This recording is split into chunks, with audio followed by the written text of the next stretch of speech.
Good afternoon. Welcome to the Analyst. Today we'll be taking up 6 newspaper articles from the Hindu and the Indian Express and discussing them. The handout for the same will be available in the description of this video for your kind perusal. Please have a look at that. The first article that we'll take up is related to India-Australia relations and Indo-Pacific, as Prime Minister Modi is visiting Australia and the two countries are deepening cooperation across sectors, including critical minerals, defense and civil nuclear energy.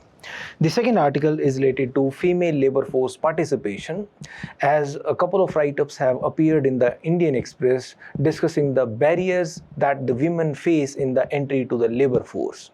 In the mains value addition section, we'll have a discussion regarding the steps that the government has taken for implementation of artificial intelligence in governance. Additionally, we'll take up 4 articles in the prelims pointer section, which will be helpful for your prelims preparation. The first article is related to India-Australia relations and Indo-Pacific, as Prime Minister Modi is visiting Australia and the two countries are seeking to deepen the cooperation further across sectors, including in defense, civil nuclear energy and critical minerals. Therefore, we'll discuss the significance of Indo-Pacific for India, India's interests in the region, the challenges that India faces in the Indo-Pacific region, similarly the significance of Australia for India, the areas of cooperation between the two countries, the challenges that the bilateral ties face, and a few suggestions in this regard. This is important in GS2 under the topic Effect of Politics and Policies of Developed and Developing Countries on India's Interests and Indian Diaspora. First, let us start with the broader term, the Indo-Pacific. The Indo-Pacific is a strategic construct, although a few political scientists even call it as an artificial construct. For example, Brahmachalani. The term Indo-Pacific was coined by Gurpreet Khurana. Later on, it was picked up by the Japanese Prime Minister Shinzo Abe, and then it became so popular. So this region comprises of 4 continents: Asia, Africa, Australia, and even the America.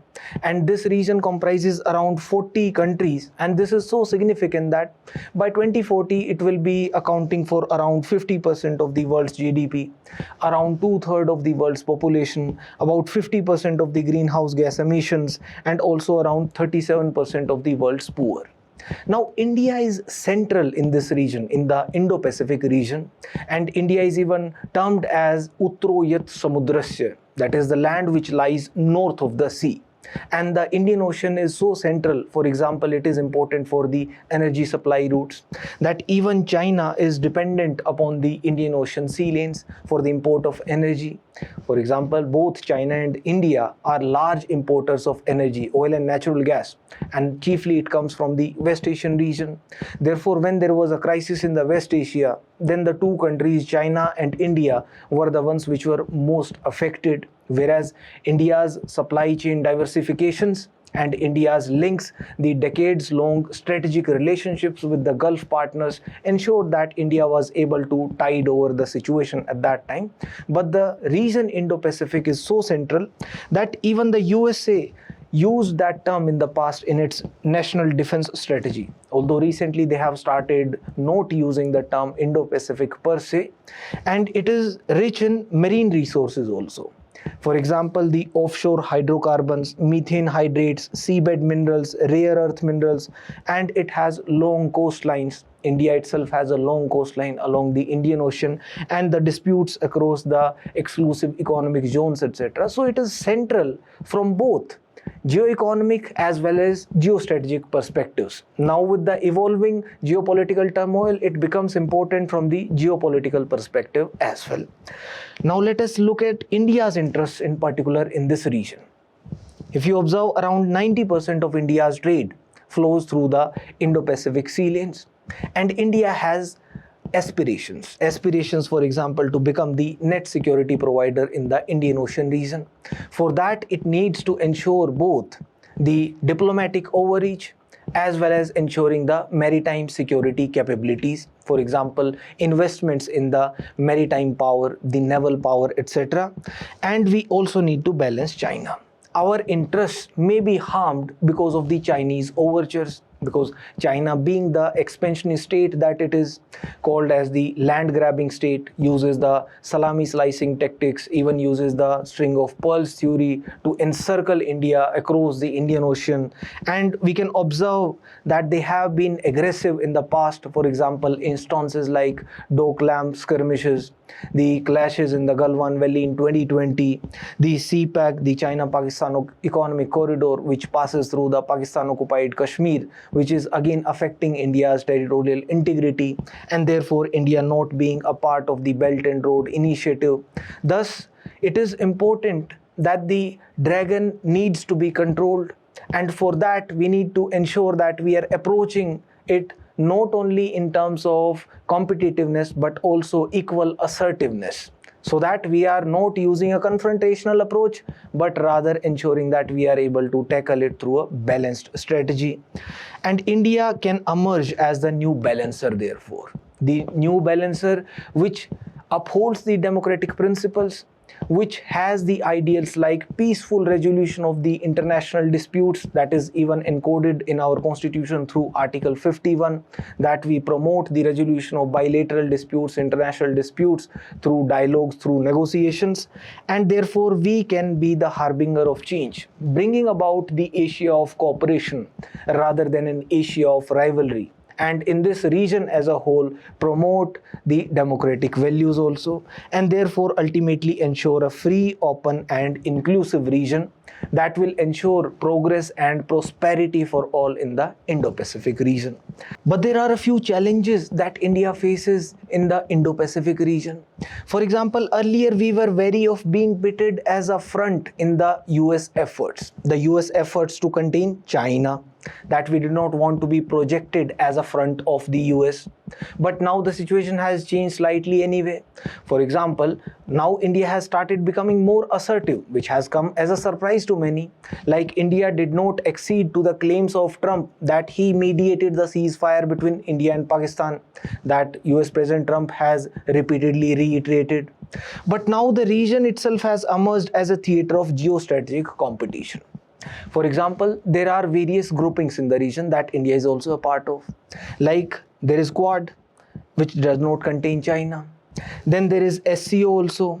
There is AUKUS as well. Therefore, there are multiple groupings being formed in the region, and therefore there is geostrategic competition in terms of the struggle to retain control or to gain influence. Plus, China has come up with various militarization moves, especially in the Indian Ocean region. For example, China has been selling submarines to Myanmar, frigates to Sri Lanka, establishing military bases in the Indian Ocean region. For example, in Djibouti, again near the Horn of Africa.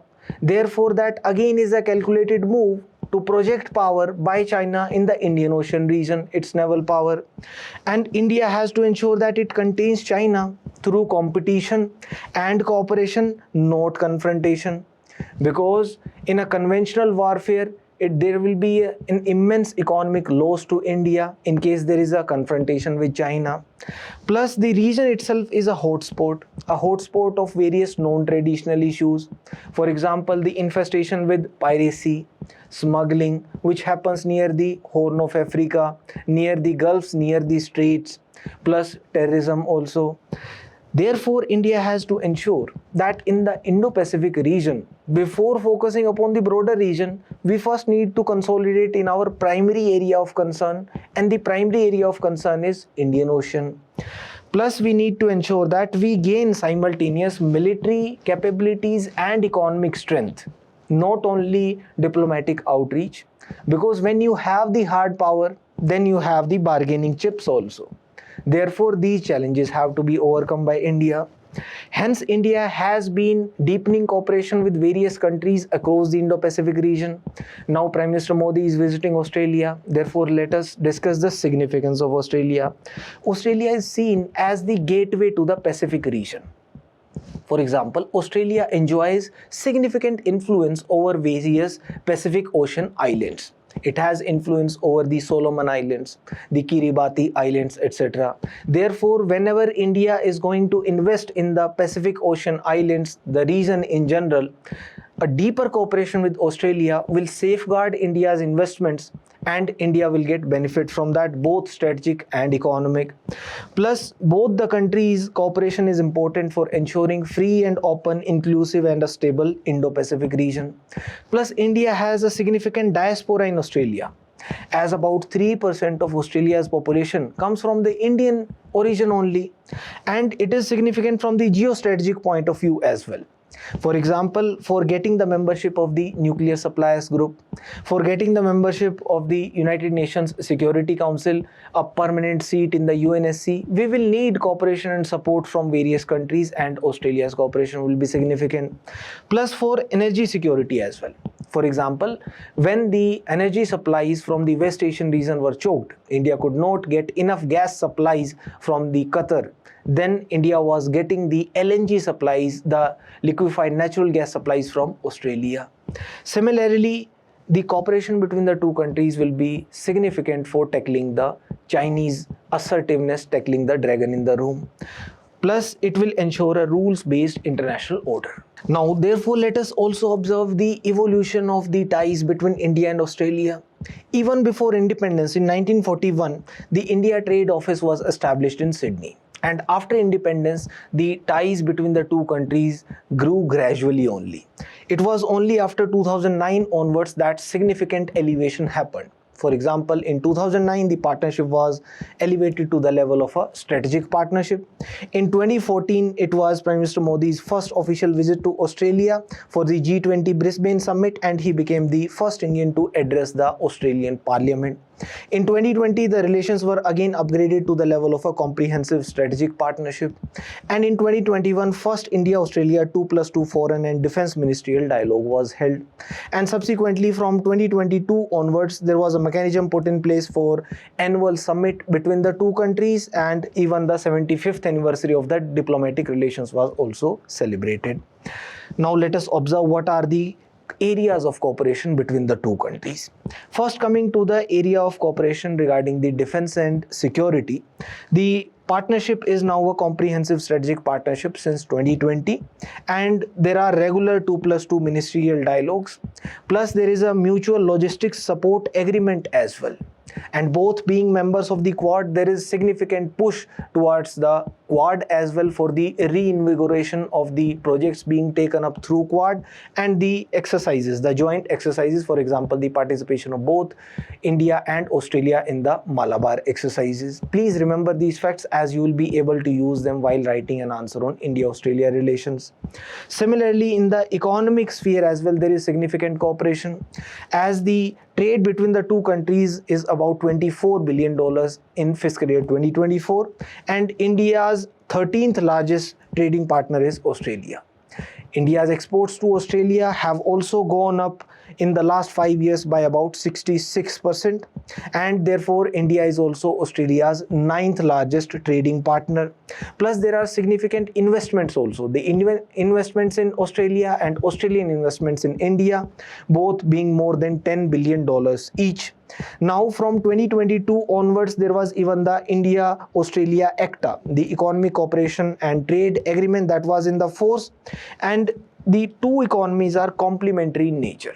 For example, India can export pharma products, textiles, the petroleum products to Australia, whereas from Australia we can import our energy supplies, the critical minerals, the critical parts, for example, the cobalt, nickel, lithium, which will be important for our electric vehicles ecosystem. And the roadmap was also established for identification of the sectors in which there will be more cooperation, the economic sphere, for example, clean energy, education and skills, agribusiness, as well as tourism sectors. The other areas of cooperation include the energy, because again India remains import dependent for the energy, as around 88% of our crude oil needs are met through imports. Therefore, we wanted to diversify our energy sources. Hence, we started investments in the nuclear energy since decades back. With Australia, we have signed the Civil Nuclear Cooperation Agreement since 2014 onwards. But this agreement remained dormant for the past 12 years. Now it is being operationalized following the passing of the Shanti Act, which brought about the reforms in the nuclear liability laws in India. And there is a renewable energy partnership as well between the two countries. And India has invested around 10 million Australian dollars for the Pacific Island countries, being the part of the International Solar Alliance. Then there is cooperation in the multilateral forums as well.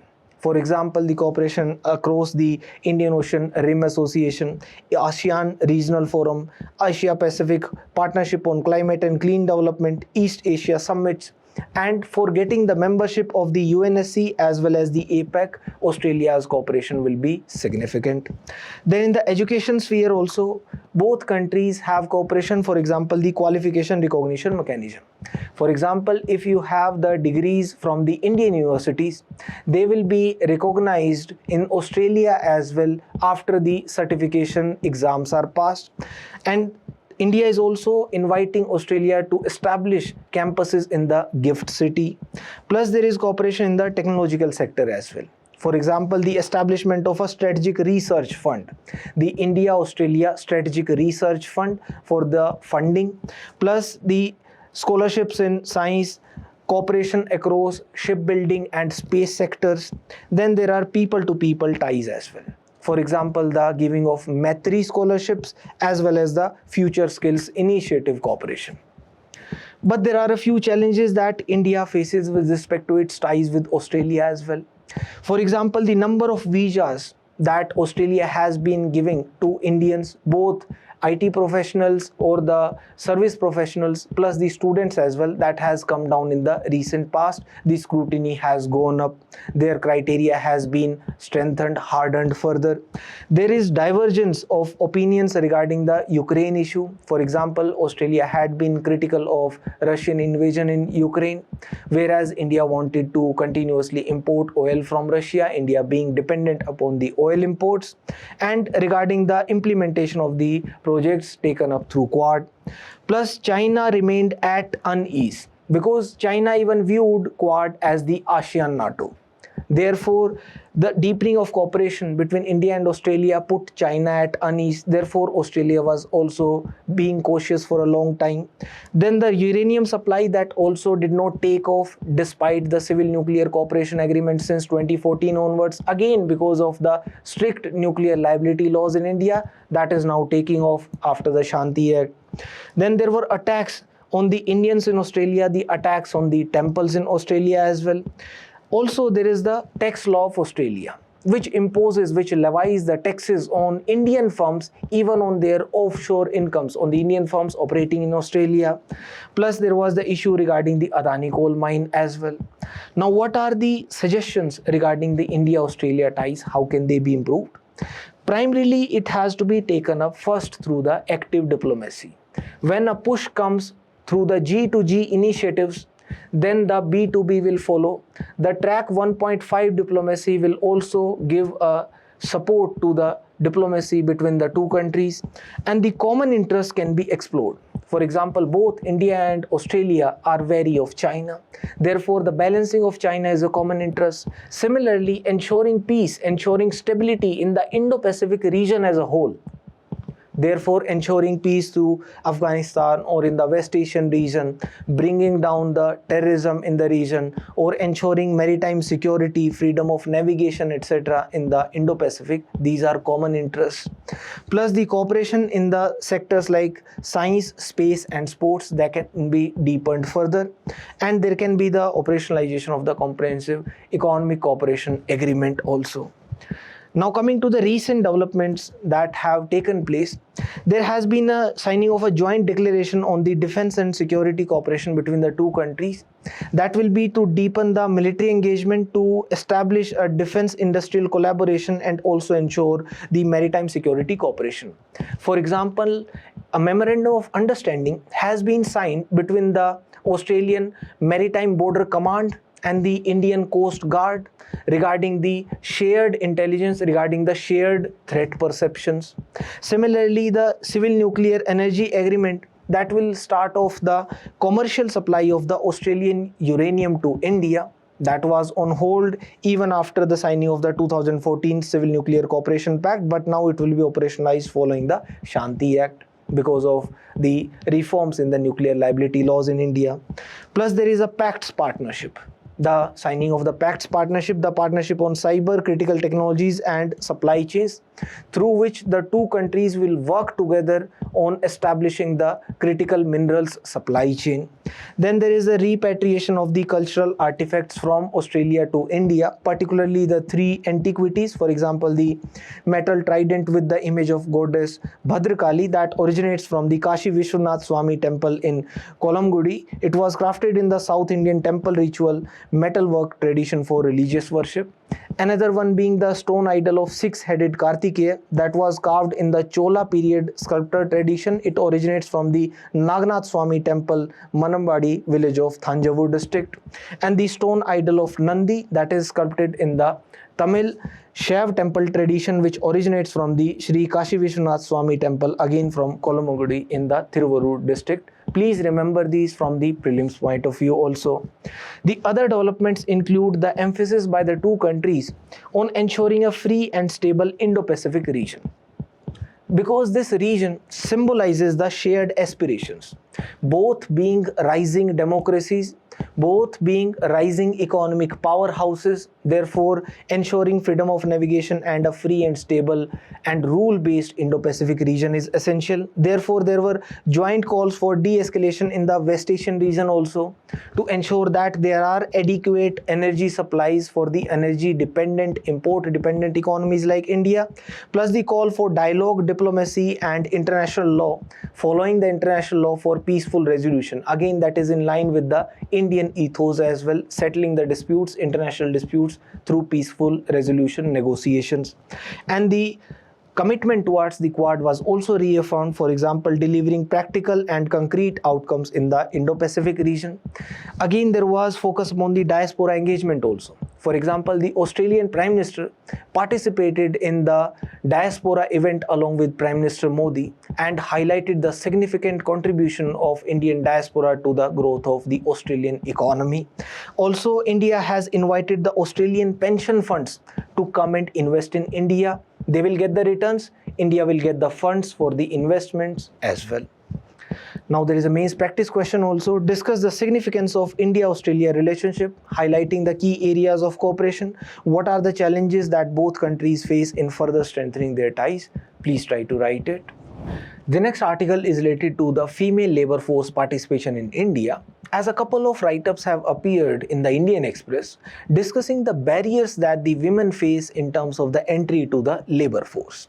Therefore, we'll discuss the need for increasing the participation of women in the labor force, the reasons behind the low participation of women in the labor force, the steps that the government has taken in this regard, and a few ideas as well. This is important in GS3 under the topic Indian economy and issues related to planning, mobilization of resources, growth, development, and employment. First, let us look at the observations of an author in this regard. She says that the burden of women goes beyond childcare. That becomes a barrier to the participation in the labor force. For example, one of the factors is mobility. Like for men, the work starts at the workplace, whereas for women, the work starts the moment they step out of home. They need to drop the children to the school on the way, they have to run the errands, etc.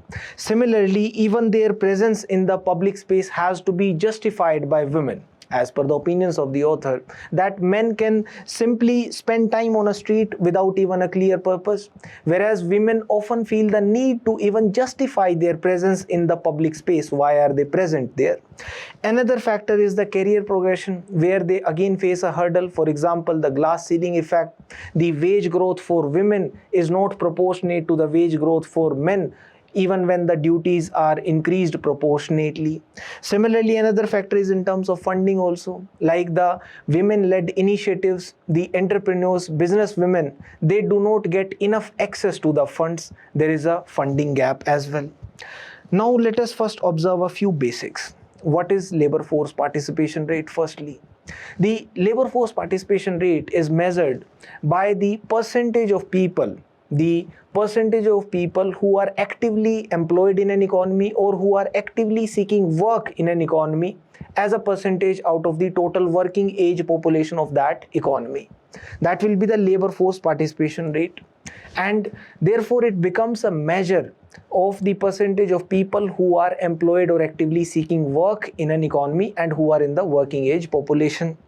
Now when we look at the female labor force participation rate, we need to observe the trends. The trends we can explore across the temporal dimension and the spatial dimension. Temporally, if we observe, the female labor force participation rate has followed like a U curve. For example, before 2017, the female labor force participation rate was high, but it was on a declining trend and hit a low of around 23% around 2017-2018 as per the PLFS data, the Periodic Labor Force Survey, and after that it has been again gradually increasing. The spatial trend, if you observe, usually the common logic says that wherever there is more literacy, wherever there are better social indicators, for example, better health indicators, lower IMR infant mortality, lower maternal mortality, better health indicators, better education indicators, there the participation of women should be higher. Therefore, for the southern Indian states, the participation of women in the labor force participation should be higher. But in reality, it is the opposite. The 5 southern Indian states, there the labor force participation is lower than the 5 northern Indian states of, for example, Himachal Pradesh, Rajasthan, Madhya Pradesh and Jharkhand. And if we compare with the global rate, then for India, the labor force participation rate is quite low, whereas for China, it is quite high, and for the world, it is around 50% only. Now let us observe what are the reasons behind the low participation of women in the labor force. Firstly, there is a high degree of informalization. Informalization in the labor force in India is around 90% as per the ILO data also. Now in the informal sector, there is no bargaining power. Therefore, the women, they are given even lower salaries. Therefore, the women do not even participate in the labor force. The second factor is the employment opportunities. The Indian economy, when India has been developing over decades, the Indian economy transitioned from the agriculture-based economy to a service-oriented economy. And we almost skipped the manufacturing phase. Now we have been focusing upon the development of manufacturing capabilities over the past couple of decades. But again, the employment availabilities for women in the service sector, that is also limited. And in agriculture, again, there is feminization of poverty. Another factor is glass ceiling effect, that the women do not get the same pay for the same work as they do as the men do. And then there are pink jobs also. For example, there is a categorization, there is a misnomer that women are only suited for certain jobs. For example, jobs related to teaching, jobs related to nursing, etc. One more factor behind the low participation of women in the labor force is the rise in the household incomes.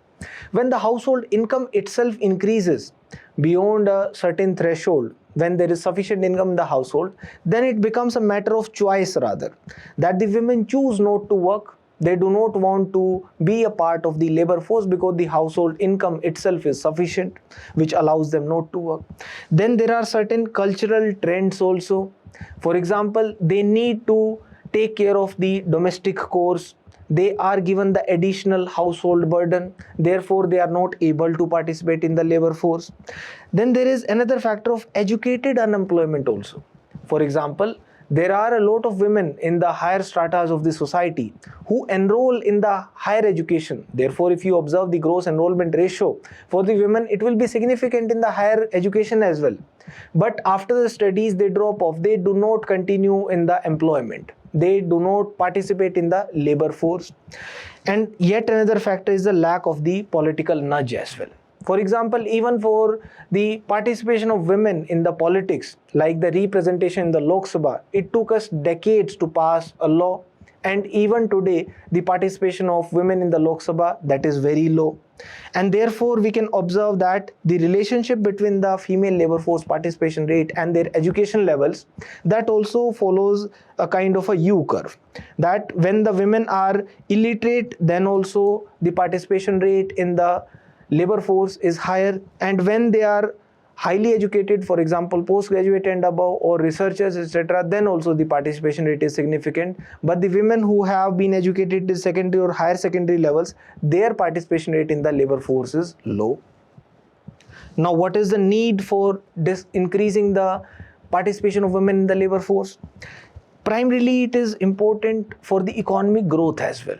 Apart from the contribution to the household income, apart from the contribution to their own financial independence, it is also important for the growth of the economy.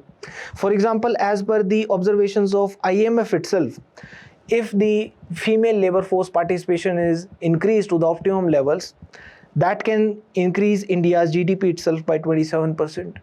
Similarly, it is important to decrease the feminization of poverty, because when they are earning, they will become financially independent. Therefore, their poverty levels will come down. It will also help in improving India's performance across the social indicators. The social indicators, for example, bringing down the IMR, infant mortality rate, maternal mortality rate, etc. Plus, it will help them in gaining their financial independence and also being aware of their rights. It will help India in achieving the Sustainable Development Goals, the Sustainable Development Goal 1, Sustainable Development Goal 5 also focusing on gender inequality, Sustainable Development Goal 10 as well. Now let us also observe what are the steps that the government has taken for increasing the female labor force participation. First, we focused on the survival of the girl child itself to ensure that the sex ratio is balanced in India. Then we focused on their education. For example, through the Beti Bachao Beti Padhao, the survival and education pillar was reinforced, and through the new education policy 2020, again there was an emphasis incentivization of the enrollment of the females in the education.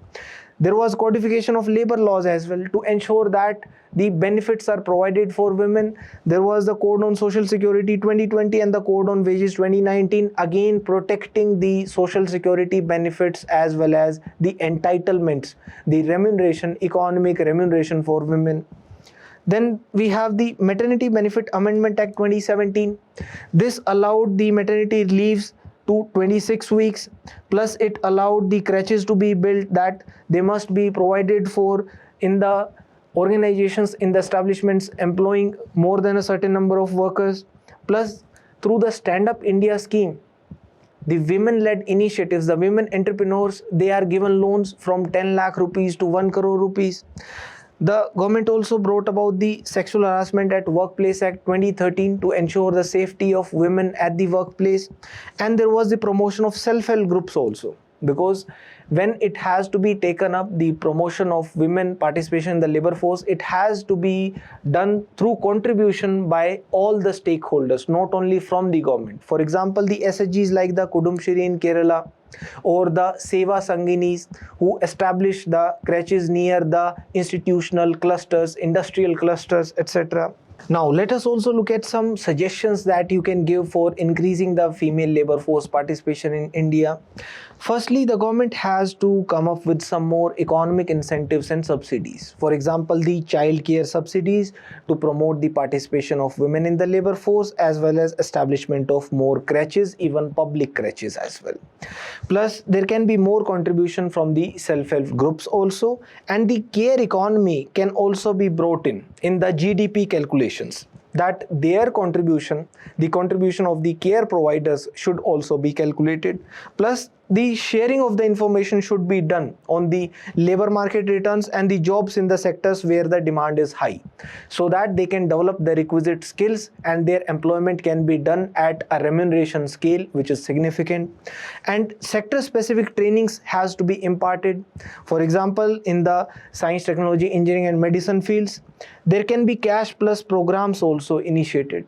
For example, additionally incentivizing them from the side of the government if they are participating in the labor force, and there has to be a transparency in their remuneration pays to reduce the gender pay gaps. So what needs to be done comprehensively? The social security net has to be widened for the unorganized sector female workers.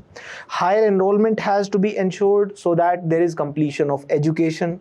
There have to be policies brought in to address the discrimination against women, and the focus has to be on skilling and apprenticeship training to the women. There is a mains practice question also. Analyze the reasons for low female labor force participation in India. Discuss the steps taken by the government to address the issue and suggest further measures to enhance women's participation in the workforce. Please try to write it. In the mains value addition section, we'll have a discussion regarding the implementation of artificial intelligence in governance, as the Jharkhand government unveiled a plan to adopt AI in governance. So we'll discuss the steps taken by India for the utilization of artificial intelligence in governance. For example, there is the focus upon the creation of a sovereign AI infrastructure for ensuring India's strategic autonomy, as there is the building of sovereign AI stack so that the military clouds, the diplomatic data that can be hosted within India, so that there is minimization of the threat of interception by the foreign intelligence agencies. Therefore, there is a push towards the domestic compute infrastructure as well.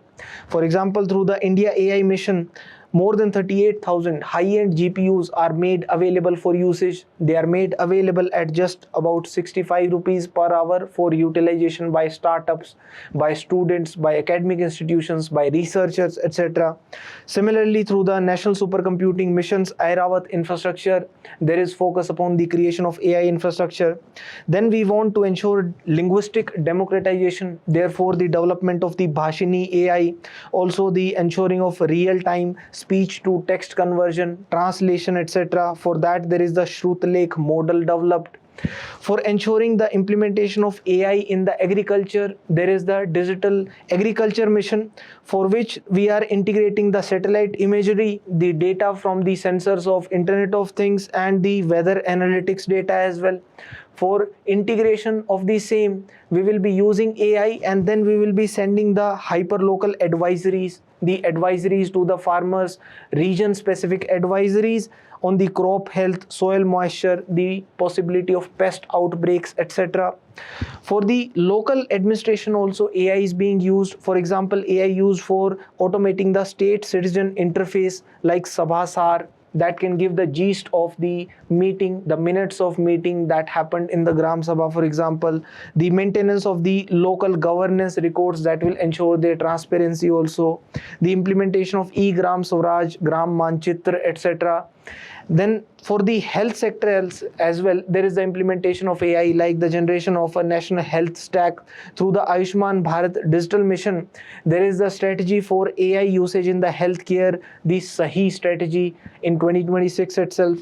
There is the usage of AI tools for early disease surveillance, their detection, automated diagnostic screening in the rural habitations also. In the judicial efficiency improvement also, AI is being used. For example, in the e-courts phase 3, AI has been introduced into the e-courts mission mode project.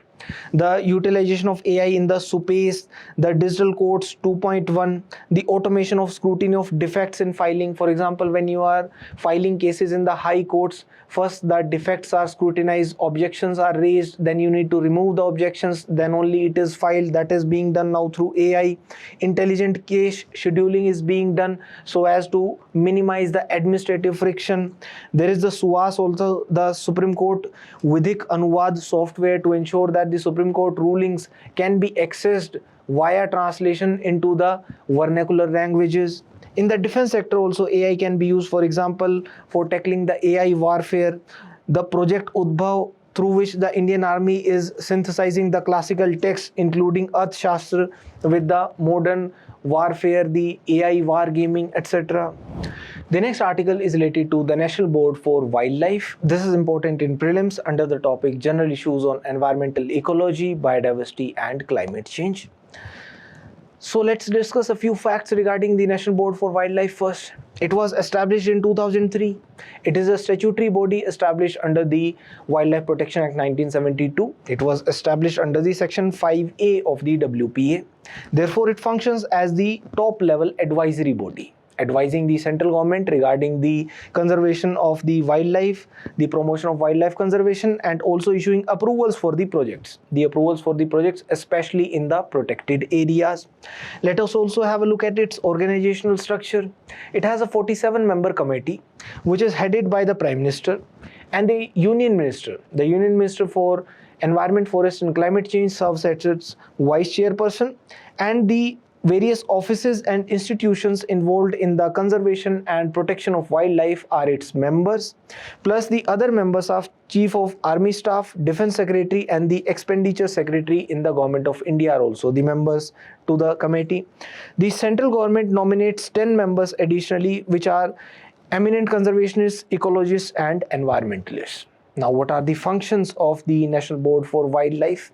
It advises both the central government and the state government on the promotion of wildlife conservation and the protection of wildlife.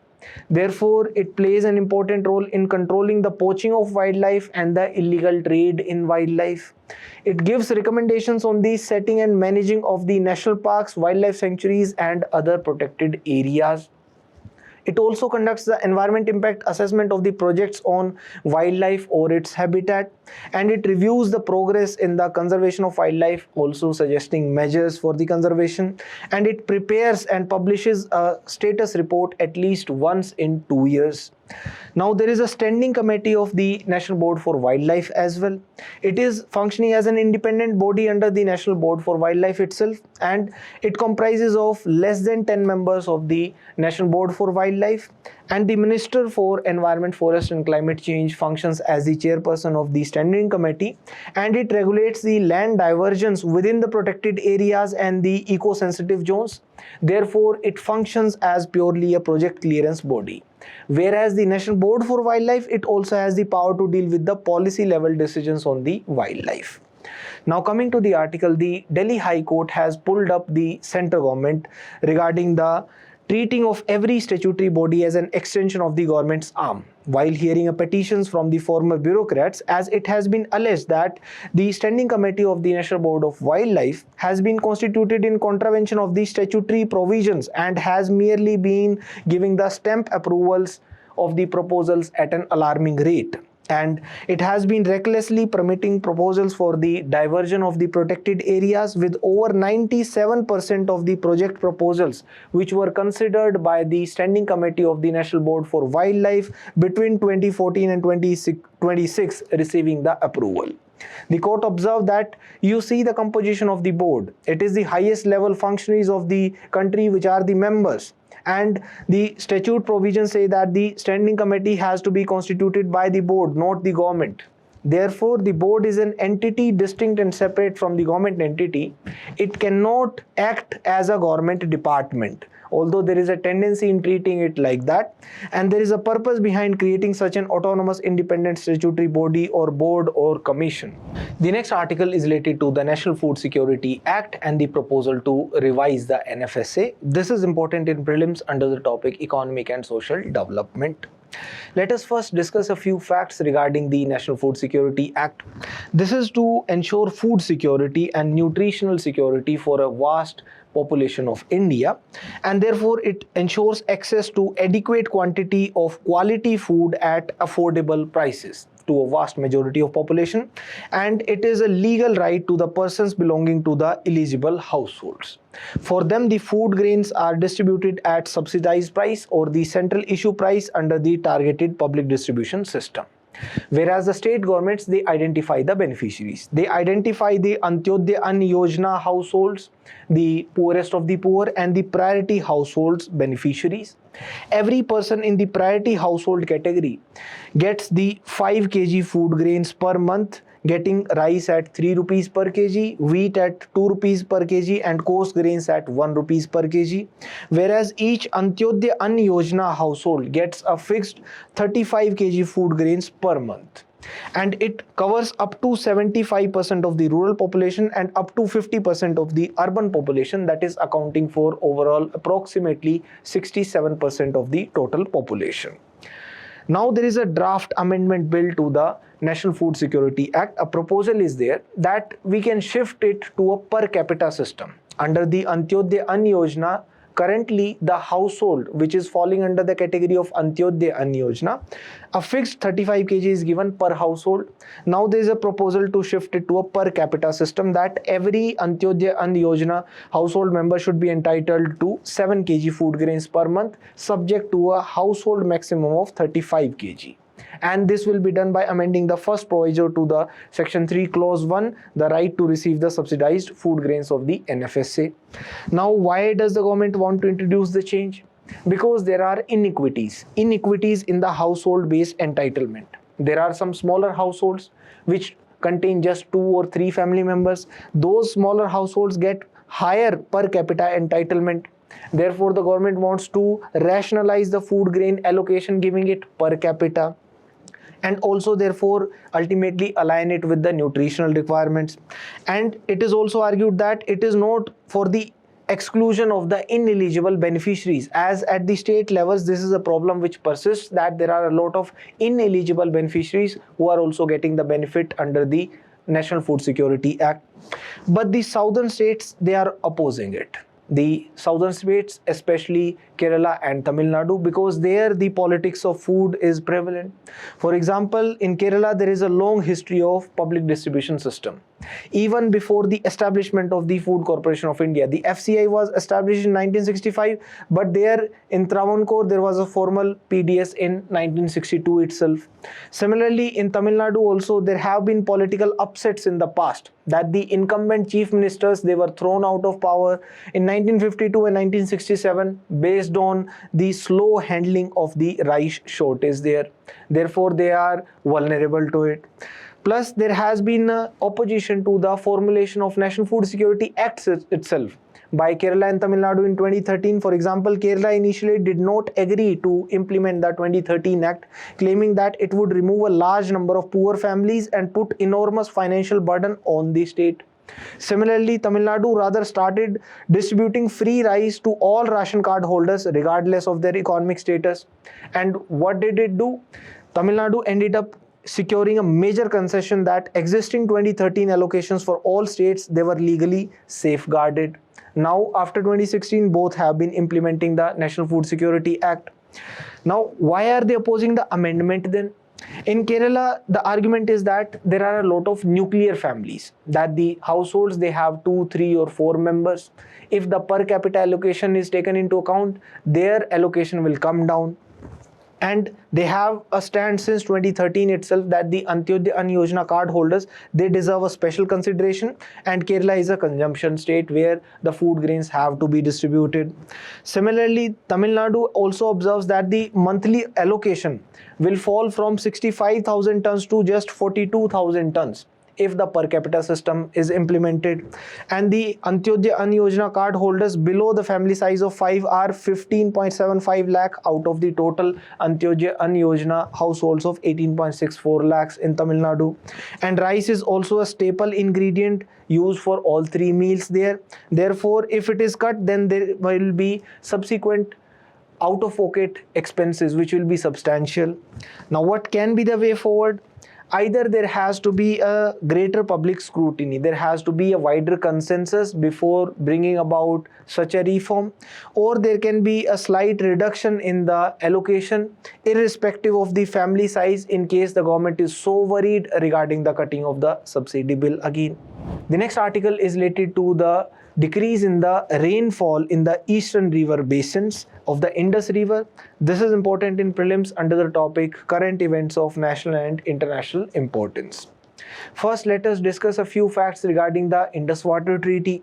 As per the Indus Water Treaty, which was signed in 1960, India has the unrestricted use of the eastern rivers, that is the waters of Ravi, Byas and Satluj, whereas for Pakistan it is allowed the western rivers water uses, that is Indus, Jhelum and Chenab. And there is no exit clause in the Indus Water Treaty, therefore it cannot be unilaterally terminated, and it has been suspended for the first time since 1960. And it has been suspended by India until Pakistan credibly and irrevocably ends the cross-border terrorism support. There are other diplomatic measures also that India took up to counter the terrorism infiltration from the side of Pakistan, for example, closing the Atari border post, cancellation of visas, expulsion of the Pakistani officials, etc. Now, what are the implications of the suspension of the Indus Water Treaty? We have stopped sharing the water flow data. Now there are no restrictions on India on the usage of the waters of the western rivers. Plus, we have been building the storage facilities on Indus, Jhelum and Chenab, and we have halted the Pakistani inspections of Kishanganga and Ratle hydro projects, and there is no immediate water stoppage although. Now when we observe, there have been recent disputes also regarding the implementation of the Indus Water Treaty. For example, the Kishanganga and Ratle hydroelectric power projects, Pakistan had been alleging the design violations by India, and India had been sending the notices to Pakistan. For example, in January 2023, there was the first ever notice for treaty modification citing the intransigence by Pakistan. And in September 2024, we sought the review of the Indus Water Treaty and modification, hinting at the renegotiation. Now there is a study also which has revealed that the catchment areas of three eastern rivers, Ravi, Byas and Satluj, they saw a 20% decline in the rainfall, decline in the precipitation from 1951 to 2024. On the other hand, the rainfall in the catchment areas of the three western rivers, that is Indus, Jhelum and Chenab, that was largely stable as it reduced by just about 6% over the same period, which is statistically non-significant. These findings are important because it will support India's arguments that the Indus Water Treaty, which governs the water sharing of the Indus River between the two countries, it needs to be renegotiated to account for the new ground realities created by climate change and other factors, for example, even demographic changes. In 2023 and 2024, India had served notices earlier seeking the review and modification, and India had argued that population pressure, changes in water demand, need for more clean energy, changes in water availability due to climate-induced processes had brought about certain unforeseen changes in the circumstances. Therefore, modifications are required, but Pakistan did not respond to them. Now, the groundwater situation in Chenab, Jhelum and Indus basins was found to be relatively better, therefore possibly reflecting limited agricultural use, lower population density and higher recharge from the snow melt and precipitation. The next article is related to the Employee Provident Fund Organization. This is important in prelims under the topic Current Events of National and International Importance. Let us first observe a few facts regarding the EPFO. It is a statutory body established under the Employees Provident Fund and Miscellaneous Provisions Act of 1952, and it administers the social security schemes. First, let us observe the objectives of the EPFO. It is to ensure the financial stability of the employees after their retirement, and also to overcome the unforeseen circumstances. Therefore, a retirement corpus is gradually built via the monthly contributions to ensure their financial independence after the superannuation. Therefore, it helps them inculcate a habit of savings, therefore mandating contributions from the employer and the employees. It is to provide them pension benefits also, so that there is a steady post-retirement income, and life insurance protection is also provided. The emergency situations, partial withdrawals are allowed from the Employees Provident Fund, for example, the situations of a marriage in the family or a medical emergency, etc. And for ensuring the financial inclusion as well as the workforce will be brought into the formal financial system, and it promotes the ease of access and transparency. For example, the universal account number, the UAN and the online services given by the EPFO. Now, what is the structure of the organization? It has a tripartite administrative structure. That is, there is a representation from all three, the government, the employees and the employers, so that the interests of all are maintained and protected. It has a central board of trustees, which is the apex decision-making body of the EPFO, and the chairperson of the central board of trustees is the Minister of Labour and Employment. The administrative control of EPFO lies under the Ministry of Labour and Employment. There are three main social security schemes which are administered by the EPFO. Let us observe them. First one is the Employees Provident Fund Scheme 1952. It is the primary savings scheme, and it is helping them in building the retirement corpus, whereby both the employer and employees contribute their 12% wages, and the lump sum is given back at the retirement or resignation, and the interest is credited annually by the government. there can be the partial withdrawals from it. Then there is the employee pension scheme of 1995. It is to provide them monthly pensions, which is provided after 58 years of age. For this, minimum 10 years of service is required, and it is through the 8.33% of the employer's contribution, and its benefits can be given to the widow, children and dependents after their death, and also early pension and disability pension is provided. Third one is the Employees Deposit Linked Insurance Scheme 1976. This is providing life insurance coverage, and the lump sum is given to the nominee if the employee dies during service, and also there is no direct contribution from the employees. The premium is rather paid by the employer. The benefit amount is linked to the employer's last drawn salary. Thank you.